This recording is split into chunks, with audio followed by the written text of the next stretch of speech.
Shalom saudara-saudara yang dikasihi oleh Tuhan. Mengenal Yesus Kristus hanya kita bisa dapatkan dari Alkitab.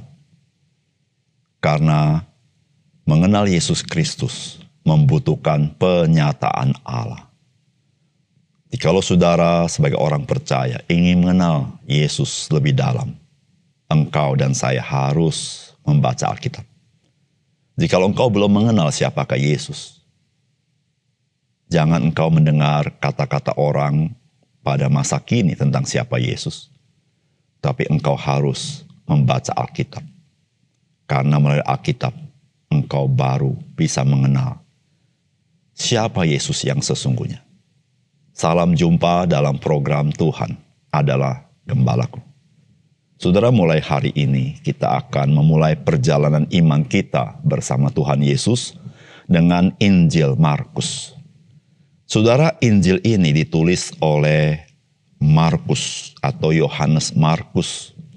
Dia adalah yang membantu pelayanan Rasul Petrus.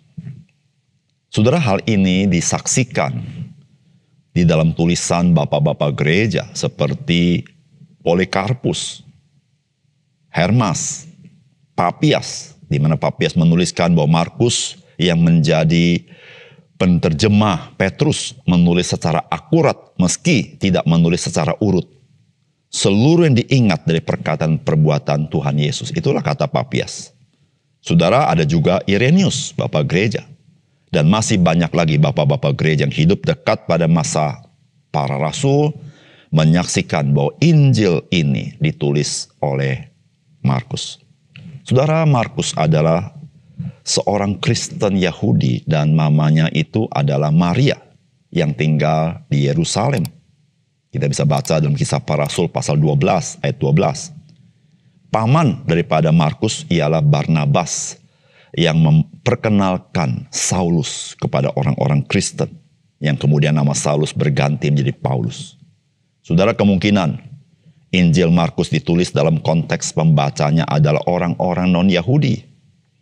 Hal ini kita ketahui Injil Markus tidak menulis silsilah Yesus Kristus yang tidak terlalu dipedulikan oleh orang-orang non-Yahudi.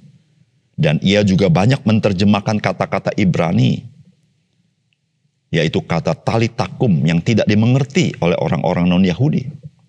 Namun demikian saudara, Markus ini adalah seorang yang sangat mengenal geografi Palestina, mengenal bahasa Aramaik, mengenal kebiasaan orang Yahudi. Hal ini mengindikasikan dia adalah orang tulen yang ada di Palestina, bukan orang luar Palestina. Saudara, Markus menulis Injil ini dari kota Roma.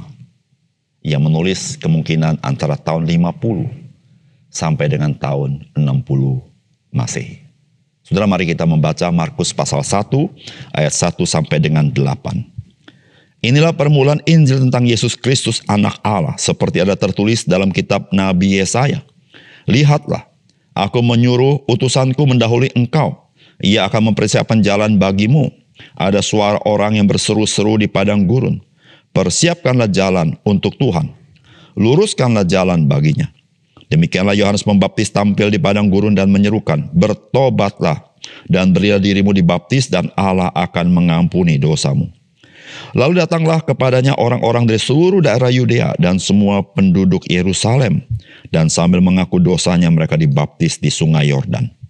Yohanes memakai jubah bulu unta dan ikat pinggang kulit, dan makanannya belalang dan madu hutan.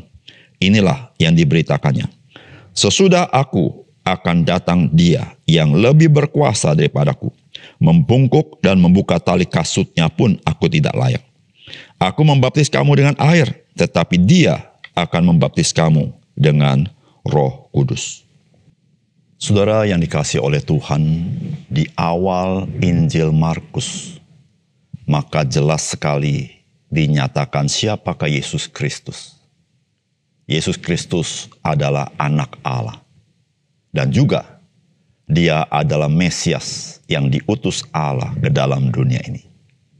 Saudara, keilahian dan kemanusiaan Yesus Kristus bukanlah ditambahkan oleh manusia setelah ratusan tahun kemudian. Dan juga bukan ditambahkan oleh orang-orang percaya di awal permulaan gereja. Melainkan saudara, ini merupakan penyataan Allah. Sehingga pengikut Kristus dapat mengenal Dia. Jadi, Yesus Kristus adalah manusia sejati. Dan Allah sejati bukan semata-mata iman dari pengikutnya saja, namun juga teruji secara historis. Historisitas dan iman di sini tidak terpisahkan dan identik.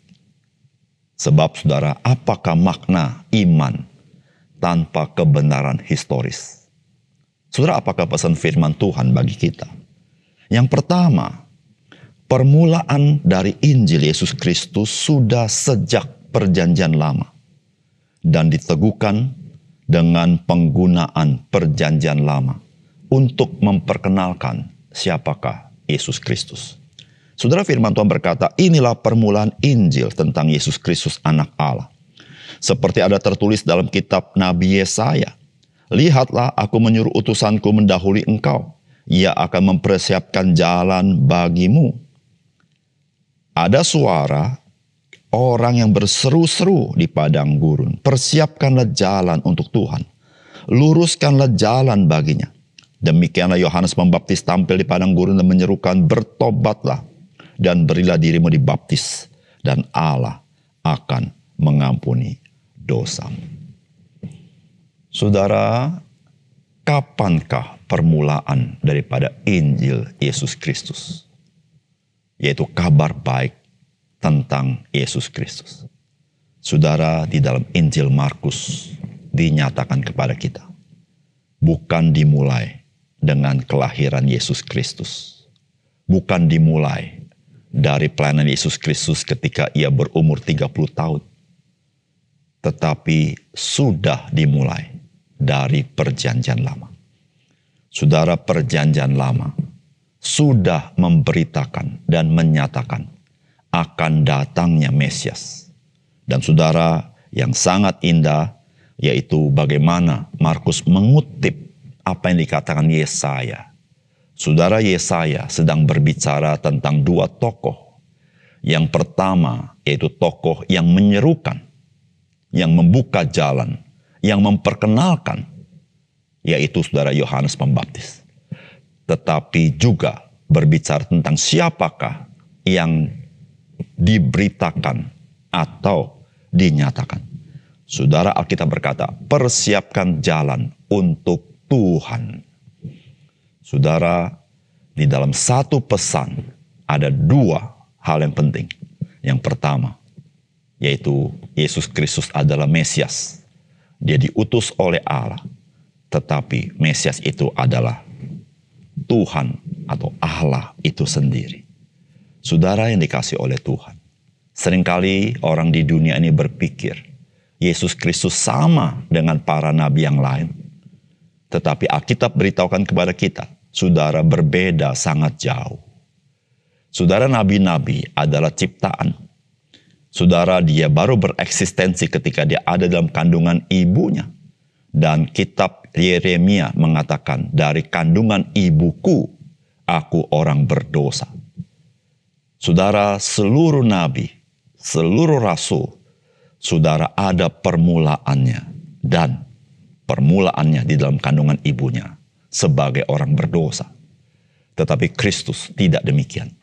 Sejak dari kandungan ibunya dinyatakan, dia adalah yang kudus. Dan saudara, dia tidak bereksistensi semata-mata waktu dia berada di kandungan ibunya. Tetapi dia sudah bereksistensi yang tidak dibuat oleh siapapun. Karena dia adalah Allah itu sendiri. Dia adalah firman yang hidup. Disitulah saudara Injil Markus mau berkata, inilah permulaan daripada Injil Yesus Kristus. Saudara, Yesus Kristus sudah dinubuatkan di dalam Perjanjian Lama. Dan Allah mengutus Yohanes Pembaptis untuk mendeklarasikan akan Yesus Kristus. Saudara, apa tujuannya? Tujuannya cuma satu. Supaya siapa yang mendengar berita Injil Yesus Kristus dia boleh percaya dan menerima hidup yang kekal. Saudara, inilah berita Injil bagi saudara. Supaya saudara yang jatuh dan hidup dalam dosa dan binasa, ditebus oleh darahnya yang kudus. Dan saudara diberikan hidup yang kekal. Diselamatkan oleh Tuhan. Saudara, biarlah kita membuka hati bagi Yesus Kristus. Yang kedua, saudara, setinggi-tingginya dan seagung-agungnya dan sepenting-pentingnya utusan Tuhan. Namun jika dibandingkan dengan Yesus Kristus yang adalah anak Allah, tidak pernah mereka menjadi layak, kecuali mereka hanya dilayakkan oleh Tuhan itu sendiri. Saudara, firman Tuhan berkata, lalu datanglah kepadanya orang-orang dari seluruh daerah Yudea dan semua penduduk Yerusalem, dan sambil mengaku dosanya mereka dibaptis di sungai Yordan. Yohanes memakai jubah bulu unta dan ikat pinggang kulit, dan makanannya belalang dan madu hutan. Inilah yang diberitakannya, sesudah aku akan datang dia yang lebih berkuasa daripadaku, membungkuk dan membuka tali kasutnya pun aku tidak layak. Aku membaptis kamu dengan air, tapi ia akan membaptis kamu dengan Roh Kudus.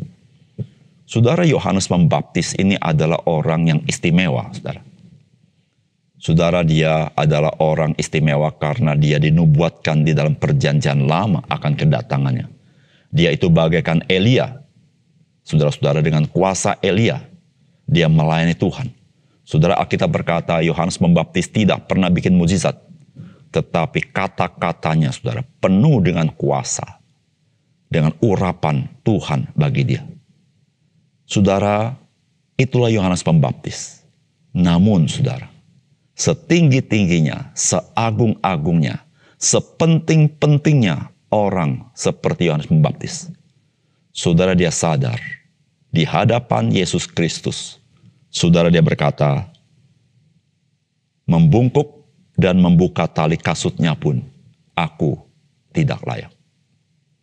Saudara, tahukah saudara, siapakah yang ditugaskan membungkuk dan membuka tali kasut daripada tamu dan tuan? Saudara, itu adalah budak-budak, saudara. Saudara, budaklah yang membuka tali kasut tuannya dan tamu tuannya. Saudara, itu pekerjaan yang paling rendah dari status yang paling rendah. Namun, Yohanes Pembaptis, dia sadar sebagai budaknya pun dia tidak pernah layak. Saudara yang dikasihi oleh Tuhan, Yesus Kristus, dia adalah anak Allah itu sendiri, saudara. Sebagaimana perjanjian berkata, tidak ada seorang pun manusia yang boleh menghampiri Allah dan melihat Allah, karena Allah terlalu kudus. Saudara, demikian jauh manusia kepada Allah, karena Allah itu adalah Allah yang transenden, melampaui segala-galanya. Dan dia Allah, Allah yang suci, maha suci. Dan dia adalah Allah yang seperti nyala api, yang siap melalap setiap kekotoran manusia, dosa manusia, yang sifatnya membinasakan itu. Saudara, Yohanes Pembaptis, dia mengekspresikan itu berkata, membungkuk dan membuka tali kasutnya pun aku tidak layak. Saudara yang dikasihi oleh Tuhan, tidak heran ketika engkau dan saya percaya kepada Yesus Kristus, menundukkan diri kepadanya, membuka hati kepadanya, engkau adalah orang yang diselamatkan Tuhan.